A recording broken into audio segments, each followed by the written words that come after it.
Papasakok, Ričardai, apie šios dienos mačą, lyg ir sunkiai pradėjai gana. Pirmus 2 setus turėjai minus breiką abiejose, ar ne? Taip.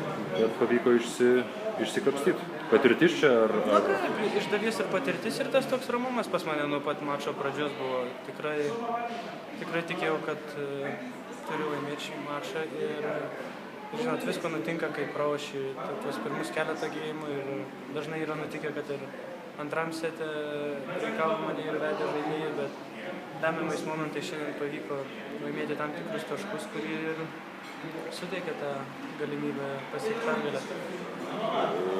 Varžovas labai išskiria tavo priėmimą šiandien, kaip turbūt vieną pagrindinių aspektų žaidimo.